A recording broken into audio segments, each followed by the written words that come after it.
저 흰색의 불꽃, 그리고 지금은 그 수증기가 떨어지면서 물이 돼서 굉장히 천천히 올라가는 것이 굉장히 아름답게 보이는 모습이죠. 네, 몇 번 봐도 정말 질리지 않고 아주 자랑스러운 모습인데요. 이것은 아마 우리나라 로켓 그 연구사에 아마 길이 남아있던 화면이 되겠습니다. 네, 지금 나로호가 발사대에서 이륙하고 있는 장면입니다. 멀리서 보고 있는데 화염이 바다 쪽으로 이렇게 빠져나가는 모습 보이시죠? 그리고 5도 정도 회피 기동을 하다가 다시 수직으로 방향을 바꿉니다. 이 과정에서 북동쪽으로 우리가 항로를 잡는 거고요. 지금 다시 나로호는 우주를 향해 발사 9분 만에 목표 궤도에 도달해 성공 여부가 판가름 나게 되는데 이번 발사도 9분 뒤 성공을 확인할 수 있었습니다. 지금까지 위성 발사에 성공한 나라가 최초 발사에서 성공한 비율은 30%가 채 안 됩니다. 이전 3기 끝에 발사에 성공한 나로호. 우주 강국의 꿈을 향한 힘찬 나로과학위성이 오늘 새벽 3시 28분 이곳 카이스트 인공위성센터 지상국과 첫 교신에 성공했습니다. 나로호가 발사된 지 11시간 28분 만입니다. 위성의 전압과 온도 등의 자료를 받아 위성의 건강 상태를 확인했습니다. 이로써 우리나라도 스페이스 클럽에 당당히 이름을 올리게 됐습니다. 나로호가 발사되고 노르웨이 지상국에서 3차례에 걸쳐 위성에서 보내는 비콘 신호를 성공적으로 수신하면서 교신 성공이 예상됐습니다. 첫 교신이 성공한 데 이어 새벽 5시 11분 2차 교신도 성공적으로 진행됐습니다. 잠시 후인 7시부터 3차 교신이 진행되며 오후 4시에 다시 한번 교신을 시도해 오늘 하루 모두 4차례의 교신이 위성을 정확히 궤도에 올려놓는 데 쓰인 발사체의 2단 부분, 위성 보호덮개인 페어링과 고체 로켓인 킹모터 등으로 구성된 이 2단 부분은 전체가 순수 국내 기술로 만들어졌습니다. 10년에 걸친 대장정에서 두원중공업과 한화가 페어링과 킹모터를 개발했고 지상국에서 명령을 올려서 위성이 거기에 대해서 반응을 하는지까지 보는 것이 교신입니다. 그래서 위성이 지구를 돌면서 뭔가 임무를 수행해야 되니까 지상의 명령을 주고받는 과정까지를 완전히 확인해야 위성의 발사가 성공했다고 할 수 있겠죠. 이번에 대전의 카이스트에서는 3시 28분부터 교신을 시도해서 1차 교신을 하는데 성공을 했고요. 또 5시 10분에 완벽하게 교신을 했기 때문에 나로과학 위성이 우주에서 완전히 순항하고 있다, 이렇게 결론 낼 수 있었습니다. 오늘 새벽 2차례 교신을 성공하면서 이제 완벽하게 성공을 한 건데요. 그 의미를 좀 다시 한번 짚어볼까요? 네, 이제 본격적인 우주 시대가 개막했다, 이렇게 볼 수 있겠는데요. 나로호는 우리나라 최초의 우주 로켓 발사체입니다. 그동안도 뭐 과학 로켓이나 이런 것이 없었던 것은 아닌데 물체를 대기권 밖으로 올릴 수 있는 것이 우주 발사체거든요. 그래서 우리나라가 그 90년 멀게는 1500km까지 지구에서 가까워졌다 멀어지기를 반복하며 우주환경 관측과 국산 우주기술의 성능을 검증하게 됩니다. 나로과학 위성이 임무를 성공적으로 질 예정입니다. 국내 위성 가운데 처음으로 타원 궤도를 도는 나로과학 위성은 1년 동안 지구를 하루에 14바퀴 돌며 한 달간 시험 운용을 거치게 됩니다. 시험 운용 우주 개발 역사에 큰 획을 그은 쾌거입니다. 하지만 아직 가야 할 길은 많이 남았습니다. 우리 영토에서 자력으로 쏘아 올렸다고는 하지만 나로호 1단은 러시아가 자체 개발한 완성품을 통째로 들여왔습니다. 일단은 이제 저희 기술이 아니고 실제 그 협력하는 과정에 있어서도 저희 그 한국 엔지니어들이 접근도 못하게 했거든요. 이후로는 외국의 도움 없이 저희 기술만으로 독자적으로 성공할 수 있도록 노력합니다. 부족한 연구 인력도 문제입니다. 나로호 연구 개발에 뛰어든 우리나라 핵심 인력은 겨우 200여 명 뿐이었습니다. 러시아에 지금 우리 도움을 주는 훈련체 부사는 45,000명입니다. 엔진 하나만 개발하는 회사의 직원이 2,000명입니다. 지상 발사대 하는 그 회사의 직원은 1,500명입니다. 2021년을 목표로 한 한국형 발사체 개발은 그래서 더욱 때는 아주 작은 로켓, 과학 로켓을 시험 발사할 수밖에 없었는데 2002년부터 우주 발사체가 필요하다고 해서 나로호 프로젝트를 시작했죠. 10년 만인 2013년에 완성을 해서 우주 기술에 대한 자신감을 갖게 됐습니다. 이번에 나로호 발사가 성공함으로써 우리는 위성의 발사 능력을 확보하게 됐고 또 발사체의 핵심 기술에 좀 더 가까이 다가갈 수 있게 됐습니다. 들고 있는 이 위성이 어떤 일을 하게 되는 건가요? 네, 나로과학 위성은 무게가 100kg인데요. 위성치고는 뭐 소형입니다. 네. 사실 뭐 1톤짜리 위성도 지금 굉장히 많거든요. 그 궤도는 그 지상 300km에서 1500km까지 이제 타원 궤도를 돌고 있는데요. 이 나로과학 위성의 가장 중요한 임무는 일단 이번에 올라간 나로호 발사체의 성능 검증입니다. 그래서 올라가서 위성이 살아있다는 것까지 알려주는 게 가장 중요한 임무였는데 첫 번째 임무는 이제 수행을 한 셈이죠.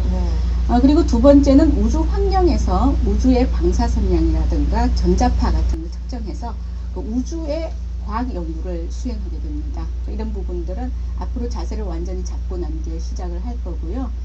또 세 번째는 이번 나로과학 위성에 우리나라가 만든 부품들이 꽤 많습니다. 이제 레이저 반사경이나 적외선 센서나 이런 것들이 있는데 우리 기술로 만든 부품들이 우주 환경에서 제대로 가동을 하는지 시험 운용한다는 의미가 있습니다. 엔진을 우리나라가 직접 만들자라고 하는 게 한국형 발사체 프로젝트인데요. 내년까지 시험용 액체 엔진을 하나 만들 예정입니다. 그래서 75톤급을 먼저 만들어서 2018년에 시험 발사를 하고요. 75톤. 네네. 이것을 토대로 75톤급을 4개 묶으면 이제 300톤이 되는데 300톤이 되면 2021년에 달 탐사선을 먼저 시험 발사해 보겠다는 계획입니다. 그렇게 돼서 앞으로 한 12년 후에 2025년쯤에는 달에 착륙할 수 있을 것이다. 이렇게 보고 있습니다. 1초, 2초, 1초, 발사. 마침내 지구를 박차고 올라가는 나로. 2번의 실패와 10번의 연기를 경험한 탓에 어느 때보다 긴장된 순간이었습니다. 이륙 후 54초, 마하 1의 음속을 돌파하고 3분 35초, 1차 관문인 양쪽 날개가 정상적으로 떨어져 나갔습니다. 3분 52초에는 나로 1단과 2단이 정상 분리되면서 긴장은 흥분으로 바뀌었습니다. 이륙 후 9분, 과학위성이 2단에서 분리되고 궤도에 정상 진입했습니다. 나로 2단에서 나로 과학위성이 분리되었습니다. 오늘 새벽 첫 교신에도 성공하는 등 모든 것이 순조로웠습니다.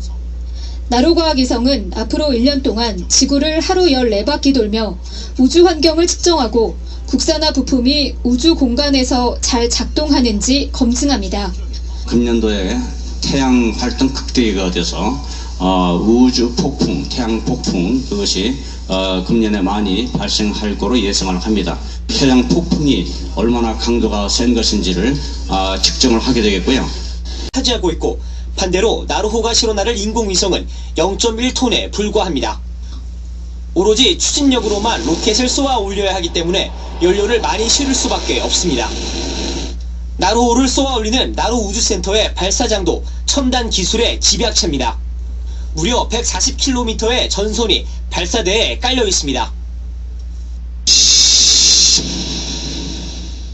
나로호는 발사 15분 전부터 마지막 카운트다운에 들어갔습니다. 기상 상황이 좋지 않으면 발사가 연기될 수도 있는데 바람이 초속 15m 이하로 불 때만 발사가 가능합니다. 한국과 러시아 연구진은 지난 2002년부터 11년 동안 나로호 개발에 매진해 왔습니다. 이번 성공으로 우리도 우주 발사체를 자력으로 쏘아 올린 국가들의 모임인 스페이스 클럽에 북한에 이어 11번째로 가입하게 됐습니다. 나로호는 우주를 향해 발사 9분 만에 목표 궤도에 도달해 성공 여부가 판가름 나게 되는데 이번 발사도 9분 뒤 성공을 확인할 수 있었습니다. 지금까지 위성 발사에 성공한 나라가 최초 발사에서 성공한 비율은 30%가 채 안 됩니다. 이전 3기 끝에 발사에 성공한 나로호. 우주 강국의 꿈을 향한 힘찬 발걸음이 시작됐습니다. MBN 뉴스 우택성입니다. 네, 이처럼 나로호 개발 사업부터 성공까지는 지난 10년 동안 수많은 시련이 있었습니다. 수차례 실패를 딛고 발사에 성공하는 순간 시민들은 환호했습니다. 김영호 기자가 전합니다. 2002년 8월 북한 대포동 미사일 발사에 자극받은 김대중 정부는 러시아와 우주 발사체 개발 협약을 맺고 나로호 사업의 첫 삽을 뜹니다. 그로부터 10년 뒤인 2009년 8월 25일 오후 5시 숨막히는 긴장 속에 나로호가 처음 발사됐습니다. 3초, 2초, 1초, 발사되었습니다. 하지만 위성은 이륙 후 216초에 위성 보호덮개인 페어링 한쪽이 분리되지 않아 지구로 추락했습니다. 목표 궤도에 정확히 올려 보내지지는 못한 것으로 분석되고 있습니다. 2년 뒤인 2010년 6월 나로호는 두 번째 도전에 나섰지만 이번에는 이륙 후 2분 17초 만에 공중에서 폭발했습니다. 러시아와 발사 실패 책임 공방 끝에 지난해 10월과 12월 각각 3차 발사를 시도했지만 발사 전 부품 이상이 발견돼 발사가 갑자기 중단됐습니다. 그리고 마침내 나로호는 우주 비행에 성공했습니다. 이번에 세 번째 오는데요. 처음 첫 번째, 두 번째 왔을 때 아이들하고 같이 오면서 실패했을 때 많이 아쉬웠는데 오늘 여기 발사 했다는 소식 듣고서 너무나 기쁘고요. 무엇보다도 애들이 너무 좋아하니까 저 역시 무척 기쁩니다. 너무 좋습니다. 너무 신나고 즐거워서 뛸듯이 기뻤어요. 개발 기간 10년, 투입 예산 5,200억 원, 두 차례 실패와 두 차례 연기. 그 모든 악조건을 딛고 나로호는 마지막 임무를 성공적으로 마쳤습니다.